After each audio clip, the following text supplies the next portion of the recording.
Olá pessoal, hoje nós vamos estudar a segunda parte de bioquímica celular. Na parte 1 nós estudamos as substâncias inorgânicas, carboidratos e lipídios. Nessa segunda parte então, eu vou passar para vocês as proteínas, que é mais um grupo de substâncias orgânicas presente aí nas células.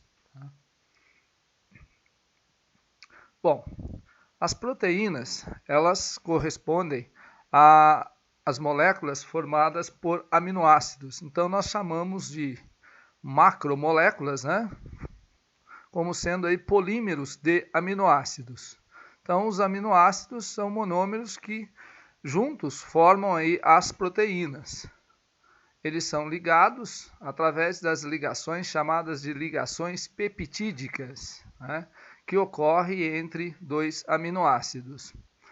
De uma maneira geral, nós chamamos de polipeptídeos quando há um número pequeno de aminoácidos agregados. Alguns autores consideram polipeptídeo até 60, outros autores 80, outros autores 100 aminoácidos, enfim, as moléculas pequenas, vamos considerar aqui até 80 aminoácidos, são chamadas de polipeptídeos. E as proteínas, então, elas são aglomerados desses polipeptídeos, então são chamadas de macromoléculas, tá? Por isso que eu chamo de polímero de aminoácido. Então, é um conjunto de aminoácidos. Nós temos aqui a constituição de um aminoácido. Então, essa é uma fórmula geral, onde nós temos o grupamento amina, formado aí pelo NH2. Do outro lado, nós temos o grupo ácido, então ácido carboxílico.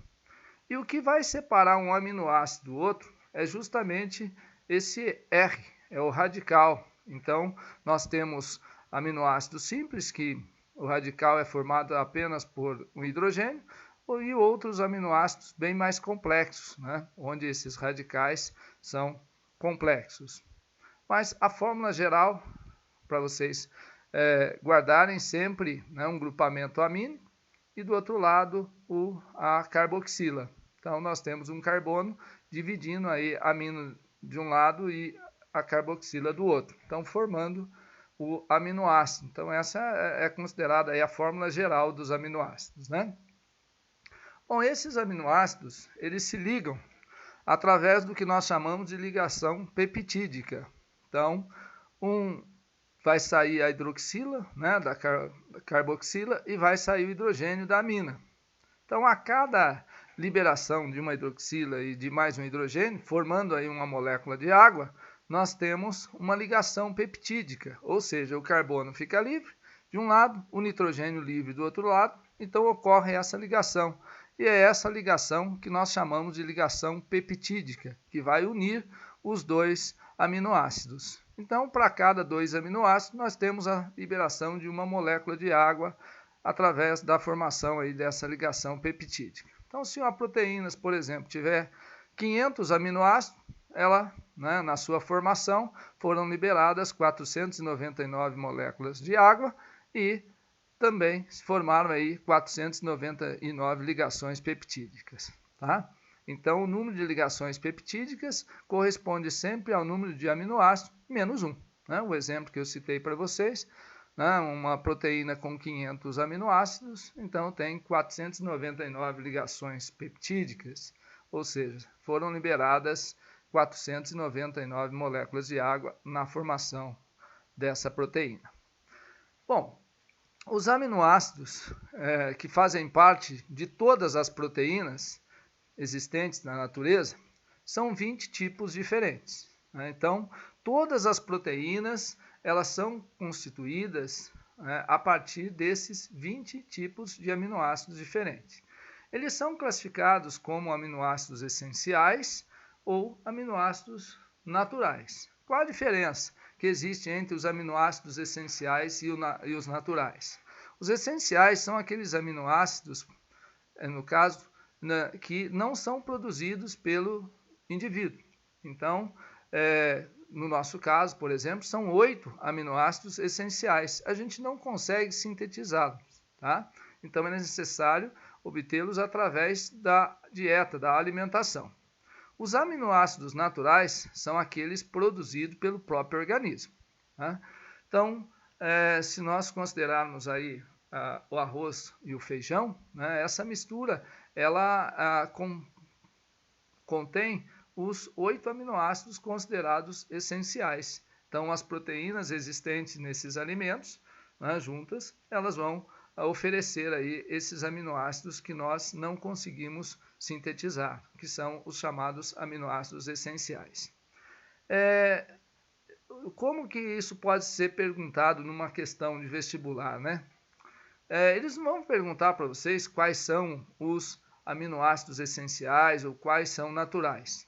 Geralmente as instituições de ensino, federal, estadual, elas são instituições de pesquisa. Então, uma pergunta muito comum dentro desse tópico é o seguinte, ele dá um exemplo, então um aminoácido qualquer, fala assim, a histidina. A histidina,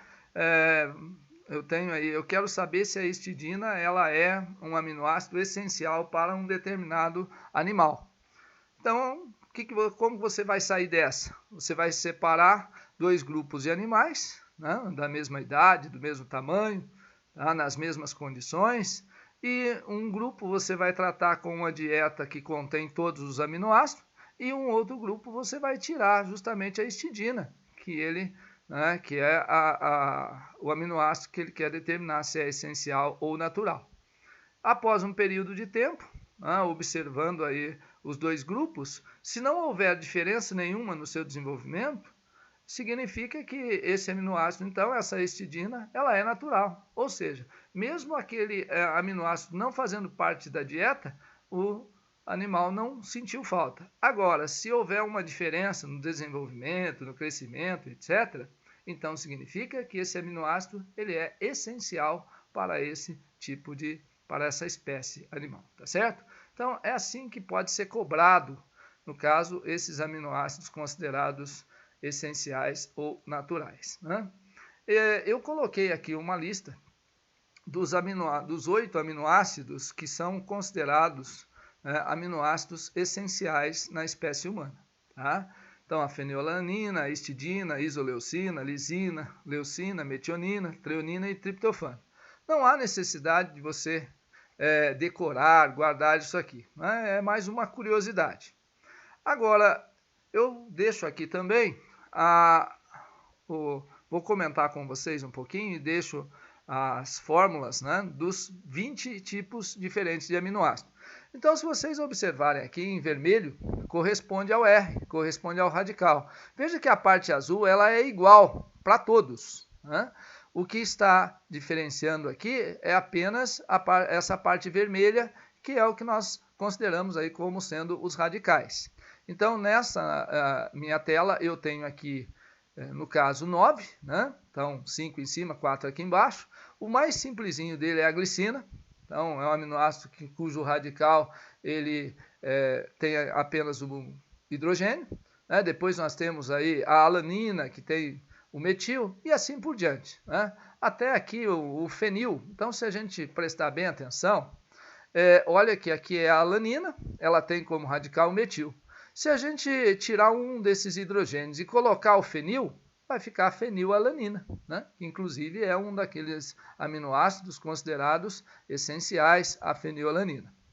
Agora, essa metionina é um aminoácido que merece atenção, porque sempre que vai ocorrer a síntese de uma proteína, sempre que vai formar uma proteína, ela sempre vai começar pela metionina, tá?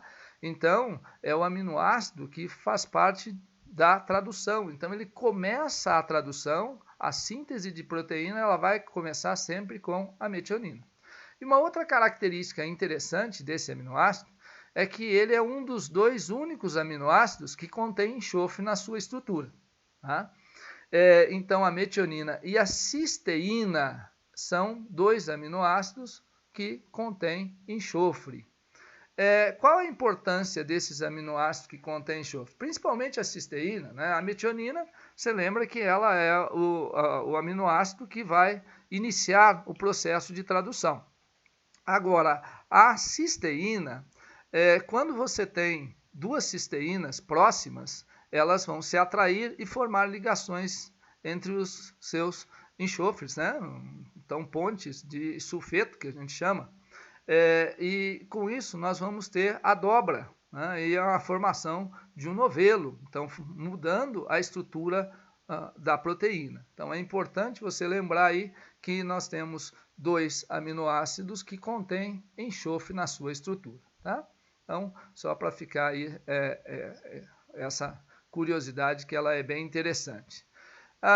Voltando à nossa fenilalanina, que é um aminoácido considerado essencial, se a gente olhar aqui, então eu volto aqui, olha a nossa fenilalanina, né? Você viu que a nossa alanina, ela perdeu aí um hidrogênio, ou melhor, substituímos um hidrogênio aqui pelo grupo fenil, então formamos a fenilalanina. Ela é essencial.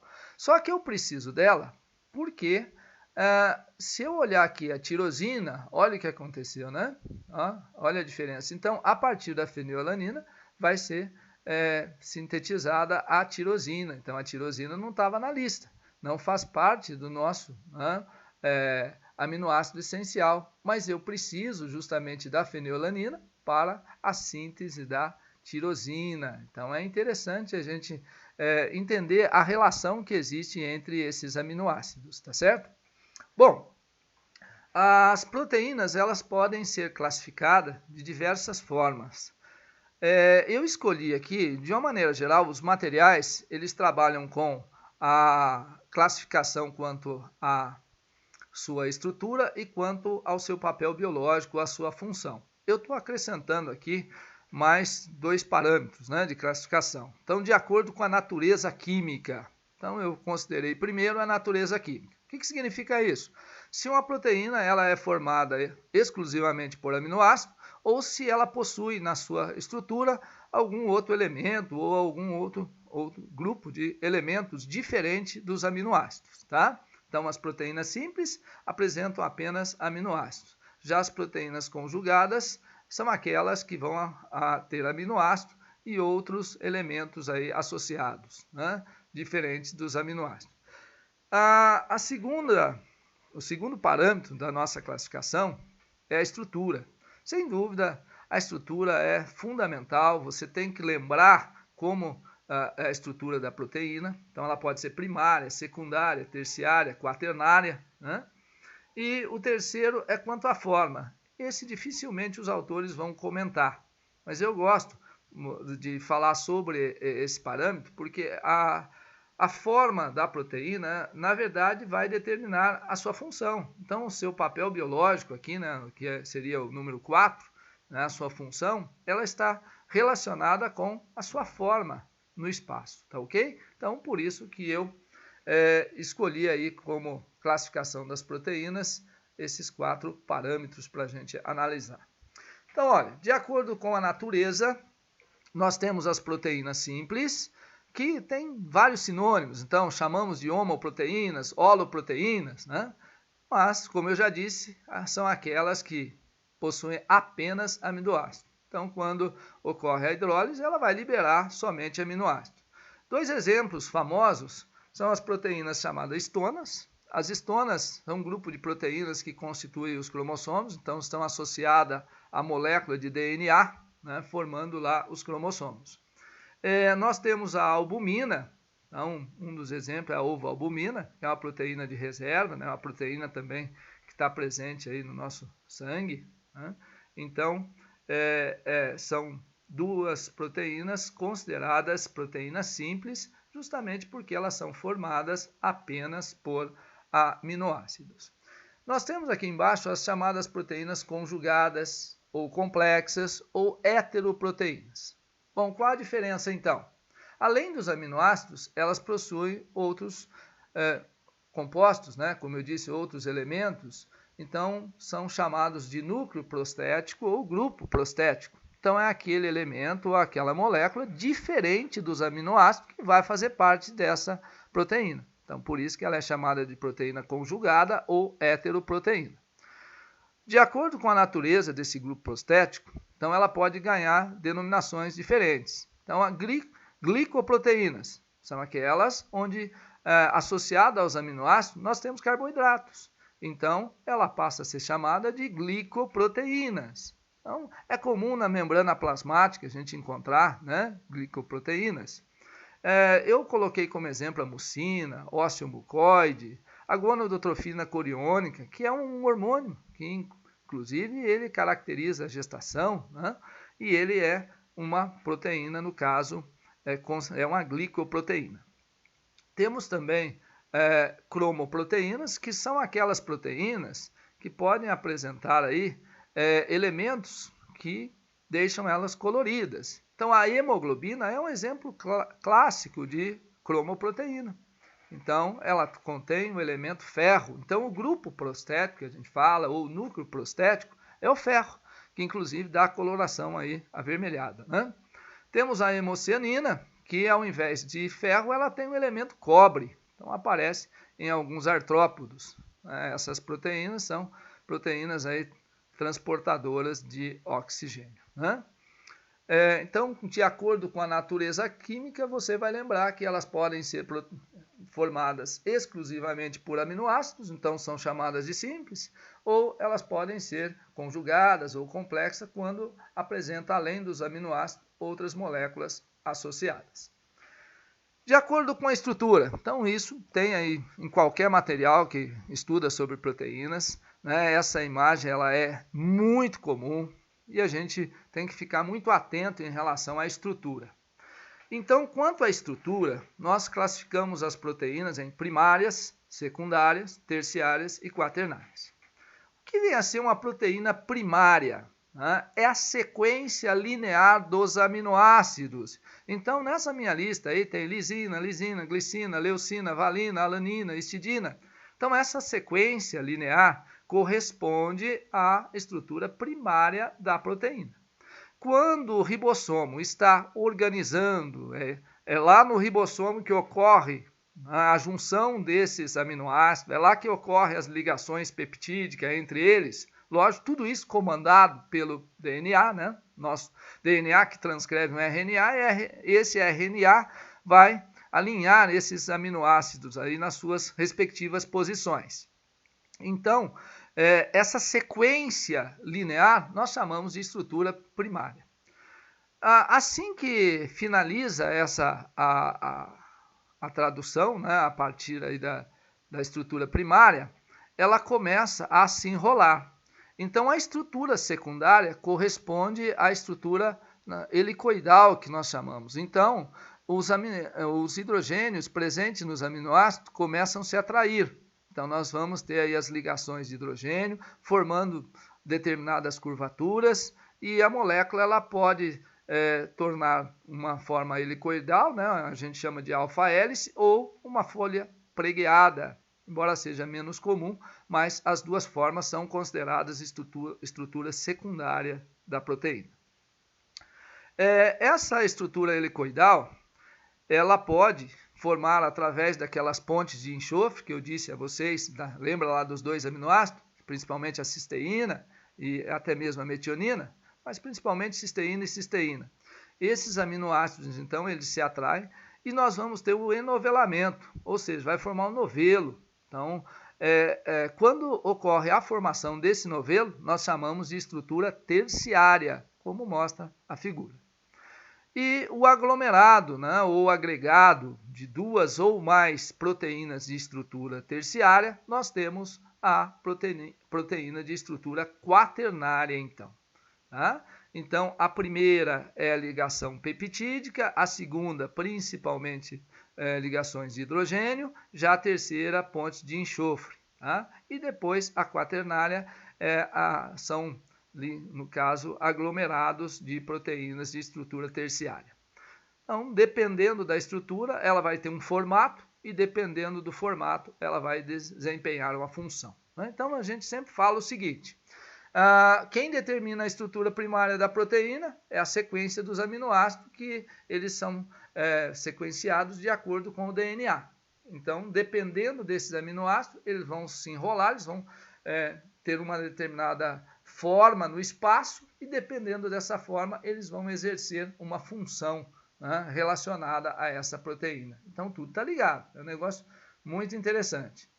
Bom, e a forma? Então nós vimos que a proteína chega lá na estrutura quaternária, né? E elas podem apresentar praticamente dois tipos de formatos. Um alongado, que nós chamamos de proteínas fibrosas, ou ela pode ser arredondada, né? Proteínas globulares. Então, as formas fibrosas geralmente são insolúveis em água, né? Então, devido a um alto teor aí de aminoácidos hidrófobos, então ela não reage aí com a água, né, sendo insolúvel. Então são as proteínas estruturais, principalmente ligado à estrutura, né, formam fibras. Então algumas são alongadas, né, a gente chama de retilíneas ou paralelas, então formam as proteínas fibrosas. O colágeno é um dos principais exemplos, né? O colágeno é uma das proteínas mais abundantes no nosso tecido, aí, principalmente o tecido conjuntivo, né? Nós temos como exemplo ainda de proteínas fibrosas a queratina, que está no cabelo. Cuidado para você não confundir lá com a tal da quitina, que é um carboidrato, tá? Está lá nos artrópodos. Então aqui é queratina, está no cabelo, está na unha. A esclerotina, e assim por diante. A fibrina, aquela que aparece aí no sangue, né? Miosina nos músculos, então são proteínas consideradas fibrosas, a actina. Tá? Só que algumas proteínas fibrosas, se a gente considerar, por exemplo, as tubulinas, então tubulinas, elas, quando a gente observa em maior detalhe, nós vamos perceber que elas são formadas por um monte de proteínas globulares, né, que se dispõem na forma helicoidal, formando uma estrutura alongada. Então aí é uma pequena variação de proteína, é considerada também uma proteína fibrosa, só que olhando mais de perto, né, é como se fosse um monte de bolinhas juntinhas, mas acabam formando aí uma fibra. Então a tubulina é uma dessas proteínas. Proteínas globulares, então elas já são realmente proteínas muito grandes, né, enoveladas, então tem estruturas compactas, formam aí esferas, né, ou elipsoide, que a gente chama, mas de uma maneira geral elas são esféricas. Geralmente elas são solúveis em água, né? Como exemplo, as enzimas. Então, praticamente todas as enzimas são proteínas globulares, né, ou forma de elipsoide. Os anticorpos também são proteínas arredondadas, né? Nós chamamos de proteínas globulares, anticorpos ou imunoglobulinas, que é um outro termo que a gente utiliza, né? E as proteínas transportadoras, então aquela heteroproteína que eu citei anteriormente, né, que contém o ferro, que é a hemoglobina, ela é uma proteína globular, tá? Então é responsável pelo transporte, né, de gases, como eu já citei. Então, de acordo com o formato, nós temos proteínas fibrosas, proteínas globulares. E depois, né, pensando nessa característica aí de forma e de estrutura de proteína, eu abri um parênteses aqui para a gente falar um pouquinho da desnaturação dessa proteína. O que vem a ser essa desnaturação? É quando você tem uma alteração na forma, né, quando nós modificamos a forma original da proteína. E essa imagem, ela mostra de uma maneira bem clara essa transformação. Então nós temos aí do lado esquerdo a proteína original, é a proteína terciária.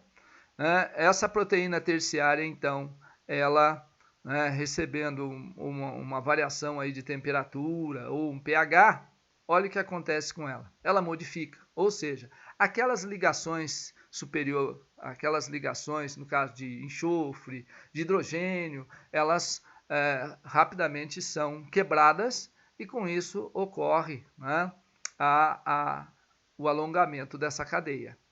Não ocorre a quebra da ligação peptídica. A ligação peptídica ela só vai se romper devido à atividade enzimática. Tá? Então, a desnaturação, ela quebra o que nós chamamos de estruturas superiores, mas a primária não. Então, ela vai permanecer aí na sequência, né, linear dos aminoácidos. Outra coisa que a gente precisa tomar cuidado, se a gente olhar a proteína após a modificação aí, essa proteína, embora, né, esteja toda, parece que está embramada aí, mas ela tem uma sequência linear. Então, isso corresponde a uma proteína primária, viu? Não é uma proteína secundária essa daí. Então, houve essa desnaturação, ela passou a ser uma estrutura primária. Bom, quais são os fatores que vão promover essa desnaturação? Temperatura. Então, temperaturas elevadas, elas desnaturam as proteínas, né? Elas modificam a estrutura da proteína. Um outro fator é o pH, então há uma variação de pH, né? E detergentes químicos, solventes orgânicos, então são substâncias que podem atuar aí na desnaturação dessa proteína. Então, nada mais é que a mudança de estruturas superiores para estrutura primária. Bom, nós podemos classificar, então, o quarto parâmetro aí, que é o papel biológico das proteínas, ou a função, né, que ela vai exercer dentro do organismo. Eu já disse a vocês que a função da proteína ela está ligada com o seu formato. E o seu formato está ligado diretamente com a estrutura primária, né? Depende da sequência dos aminoácidos. Então, dependendo dos aminoácidos, nós vamos ter uma estrutura, e dependendo dessa estrutura, nós vamos ter uma forma, dependendo dessa forma, nós vamos ter a função dessa proteína. Então, se eu mudar o aminoácido, eu posso, né, fazer com que essa proteína, então, ela venha a perder a sua função, ou seja, deixa de exercer aquela função. Bom, dentro das funções, existem várias maneiras de classificar, né? Mas a gente precisa lembrar sempre de duas, que é a função estrutural e a função catalítica ou enzimática. Eu coloquei a estrutural em primeiro lugar, a letra A, e lá no final a função catalítica. Então, as proteínas com função estrutural, nós, na verdade, somos um amontoado de proteínas. Tá? Então, as nossas células, né, são formadas, a estrutura das nossas células é basicamente formada aí por proteínas. Eu estou citando como proteína estrutural o colágeno, né, que, como eu disse, é uma proteína mais abundante, aí, presente no nosso organismo. Tá? A elastina, que é uma outra proteína também importante, né? A queratina, veja que essas proteínas estruturais, elas são proteínas fibrosas, né? De uma maneira geral, as proteínas estruturais, elas são fibrosas. Função hormonal. Então, nós temos proteínas que vão atuar como hormônios. Até citei o exemplo lá da gonadotrofina coriônica, né? Mas nós temos outros hormônios, a insulina, glucagon.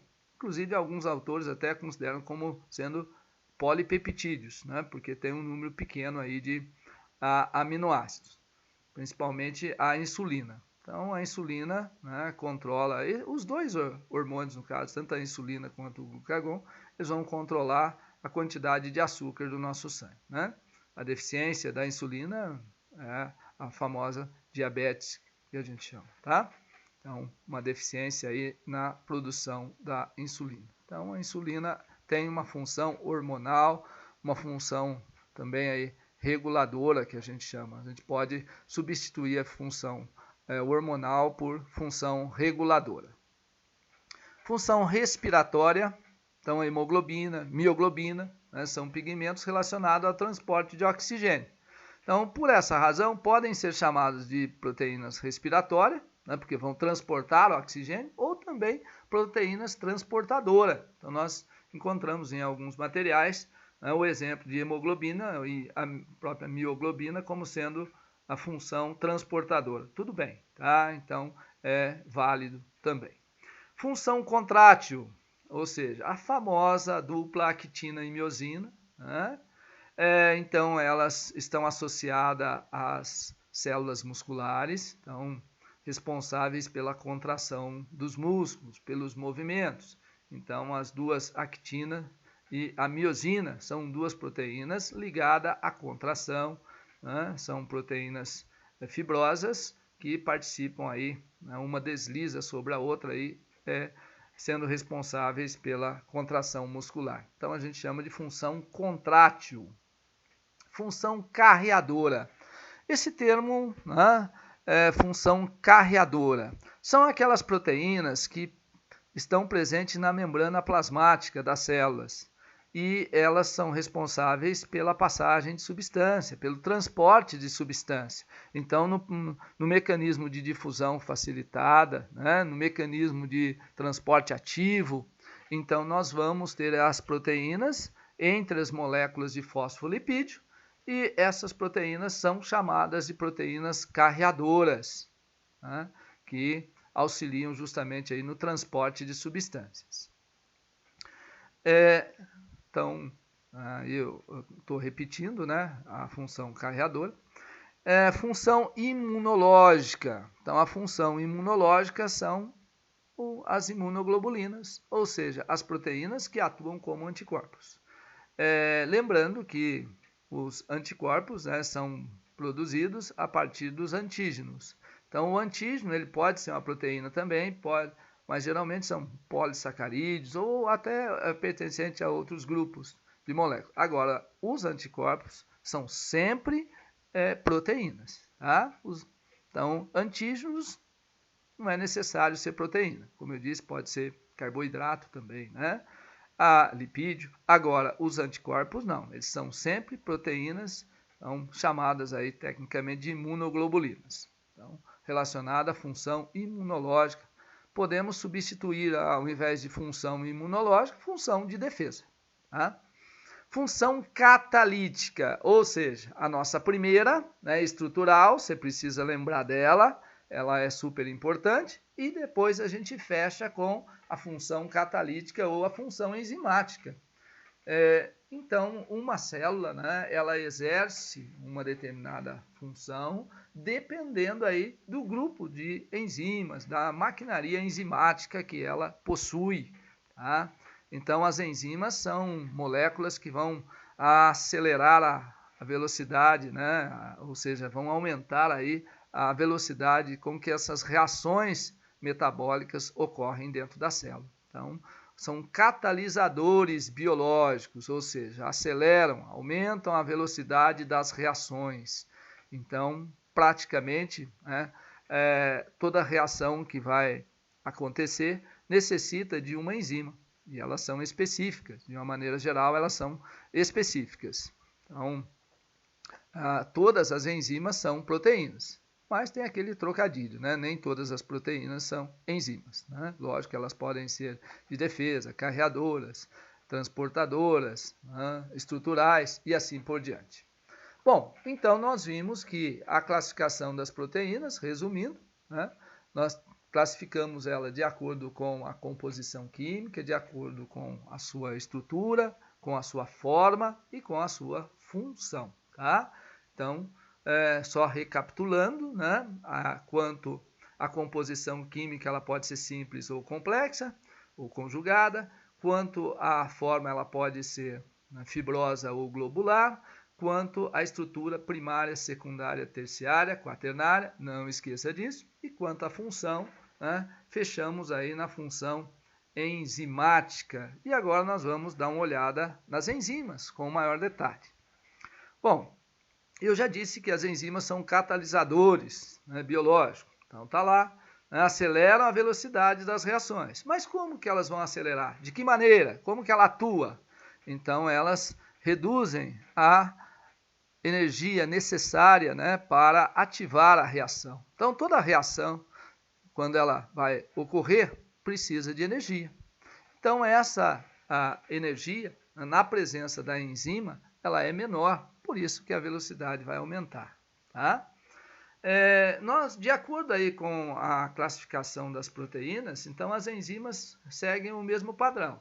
Então, se a enzima for constituída apenas por aminoácido, ela é chamada de simples. Se ela for constituída por aminoácido e outros grupos prostéticos, né, um ou outros, ela vai ser chamada então de conjugada. Só que aí aparece uma nomenclatura especial. Então, quando ela é conjugada, a parte proteica recebe o nome de apoenzima. E a parte não proteica é a coenzima. Então, a coenzima é famosa, né? Esse termo, a coenzima A, aquela que aparece lá no nosso, né, ciclo de Krebs. Então, a coenzima A está sempre aparecendo em várias reações, né, do nosso. Então, a coenzima é a parte não proteica. Geralmente, as coenzimas, elas são, né, no caso, certos elementos, certos íons minerais, ou as vitaminas. Então, praticamente, a maior parte das vitaminas vão atuar como coenzimas. Então, elas se associam à parte proteica, formando, então, uma proteína conjugada. Aí ela recebe o nome de holoenzima. Tá? Então, uma enzima conjugada ativa é chamada de holoenzima. Então, a apoenzima, a parte de aminoácido inativo. Junta com a coenzima, aí fica ativa. Aí recebe o nome de holoenzima. Às vezes a gente encontra esse termo, né, em alguns enunciados de questões, e aí você fala, nossa, o que é isso? Né? Nunca ouvi falar nisso. Então, holoenzima é uma enzima conjugada, só isso. Tá? Não se assuste. Então, lembrando que as coenzimas, as proteínas podem atuar aí como coenzimas, e alguns elementos, o cobre, o magnésio, né, são sempre elementos associados aí às enzimas. Então, atuam como coenzimas. Bom, já sabemos que elas podem ser simples ou conjugadas, né? Agora, como que aqueles fatores, né, ou como que a enzima vai influenciar na reação? Então, nesse gráfico, ele deixa claro para a gente, né, que se você olhar do lado esquerdo, tá falando 100 enzimas. Olha que tem ali, né, o EA, que corresponde à energia de ativação. Então, essa seta é bem maior do que a do lado direito, onde eu tenho uma reação catalisada, ou seja, com enzimas. Então, a setinha ficou bem menor. Isso deixa claro que a quantidade de energia necessária para, né, promover aí o início da reação, né, na presença da enzima é muito menor. E isso, né, promove uma maior agilidade na reação. Então, vai aumentar a velocidade da reação. Bom, esse é um mecanismo famoso, né, de ação das enzimas. Essa figura ela é padrão. Né? Como que é o funcionamento dessa enzima, então? De que maneira que ela vai atuar? Eu estou citando aí como exemplo a maltase. Então, a maltase é uma enzima que degrada a maltose, né? Ela auxilia na quebra da maltose. Nós vimos que a maltose é um disacarídeo formado por duas moléculas de glicose, né? Duas glicoses. Então, a figura em azul corresponde à enzima, né? Que nesse caso ela recebe o nome de maltase porque ela vai atuar sobre a maltose. Então, a maltose é o substrato. E o vermelhinho, né, o rosinha ali, corresponde ao substrato, que vai encaixar. Se você olhar, olha que interessante, ele encaixa praticamente de forma perfeita, né? Então, essa região onde a enzima vai encaixar ao seu substrato, nós chamamos, né, de sítio ativo, né, ou centro ativo. Então, há um encaixe de maneira perfeita, por isso que há uma certa especificidade, né, entre a enzima e o substrato. Ali, ao final, nós temos uma molécula de sacarose sendo representada. Né? A sacarose já é o outro disacarídeo, que tem glicose, mas ele tem a frutose. Então, a frutose está representada pelo quadradinho. Se a gente tentar encaixar essa figurinha na estrutura azul, ou seja, na maltase, nós não vamos conseguir. Né? Por quê? Porque não encaixa. Então, esse mecanismo de ação a gente chama de chave-fechadura, né? Então, seria o encaixe entre o substrato e a enzima. Bom, após a reação, note que a enzima não mudou o seu formato. Então, ela sai, né, do jeito que ela entrou. Ela participa da reação e não sofre modificação. Pode atuar sobre outra maltose. Tá? Isso caracteriza aí a grande especificidade da enzima, esse centro ativo, esse formato que ela apresenta. Os materiais mais modernos estão trazendo aí um outro modelo que é chamado de modelo de encaixe induzido, tá? Mas esse vale aí para certas enzimas alostéricas, aí já tem um nome bonito, né? Alostérica. Tem que além da região do centro ativo, né, onde se encaixa aí o substrato, tem uma outra regiãozinha, né, que vai ter que se ligar a uma outra molécula para provocar uma pequena mudança. A gente chama de, tem até um termo bacana, né? Flexibilidade conformacional da molécula. Olha que nome bonito. Então você vai mudar um pouquinho. Vamos olhar a primeira imagem. Do lado esquerdo, o substrato é a estrutura verdinha. Veja que a estrutura verdinha, a ponta circular, ela não encaixa de maneira tão perfeita aí com a enzima, né? Que está marcada em cinza. Mas, quando você tem aí, na outra região, na parte de baixo, o desenho não mostrou isso, um sítio alostérico que a gente chama, aí ele auxilia a enzima a encaixar de maneira perfeita aí com o substrato. Ela dá uma torcidinha e permite o encaixe. E quando isso acontece, então a gente chama de modelo do encaixe induzido. Quer dizer, ele não aconteceu como na figura anterior, né? no modelo chave-fechadura. Ele mudou um pouquinho, deu uma, né? Mudou um pouquinho o seu formato devido aí a sua conformação, né? Eu gosto dessa palavra, é bacana. E com essa mudança, o substrato conseguiu aí se encaixar. Tá? Então, mas a gente usa principalmente ainda o modelo chave e fechadura. Mas se aparecesse do modelo encaixe induzido, não assuste não, tá? Só lembrar aí que vai alterar, uma pequena, vai ocorrer uma pequena alteração aí no seu formato, permitindo o encaixe da enzima. Aliás, do substrato à enzima. Bom, quais são os fatores que vão influenciar aí na atividade enzimática, né? Se a gente voltar lá atrás e analisar quais são os fatores que vão influenciar na desnaturação das proteínas, nós temos temperatura, pH, solventes, né? E aqui não é diferente, como a enzima é uma proteína, então nós temos aí justamente a temperatura influenciando na atividade enzimática. Veja que aqui nós temos no ponto X, é o ponto ótimo que a gente chama, tá? Então é onde nós temos a velocidade mais alta, né? Então uma temperatura em Y aqui, ó. Então na temperatura Y, essa enzima ela atinge a velocidade máxima. Se a gente foge para a direita ou para a esquerda, o que acontece? Cai a velocidade aí dessa reação, ou seja, a temperatura vai influenciar. Por isso que a nossa temperatura, né, 36 e pouquinho, 36,4, 36,5, então é a temperatura onde as enzimas estão funcionando aí, tudo no seu ponto ótimo, tudo redondinho. Então, conforme eu mudo essa temperatura, eu altero a atividade enzimática.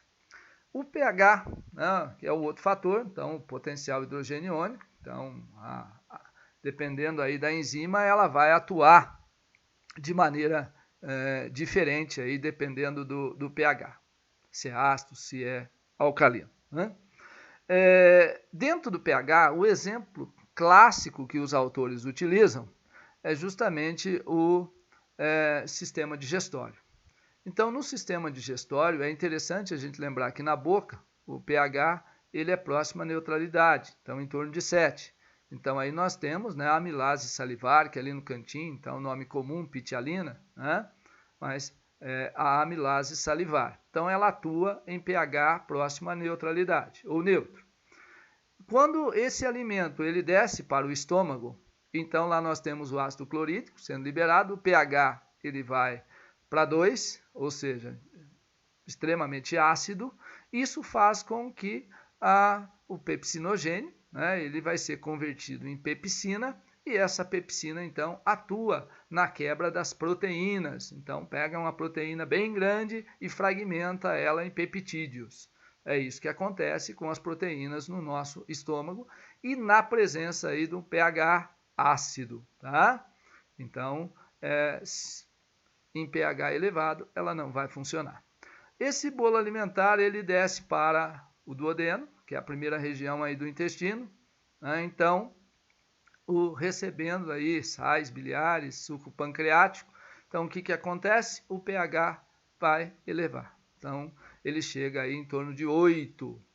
Aí nós vamos ter, por exemplo, mais uma protease, né? A tripsina, que atua em pH alcalino. Então, note que, como eu disse no início, né, o sistema digestório é um bom exemplo para mostrar a variação de pH ao longo, né, influenciando diretamente na atividade das enzimas. Tá? Então, não esqueça também, um pH tem um ponto ótimo aqui. Então, mudando o pH, eu vou alterar aqui a velocidade da minha reação. Um outro fator que interfere na atividade enzimática é a concentração do substrato. Tá? Então, dependendo da quantidade de substrato que eu tenho, né?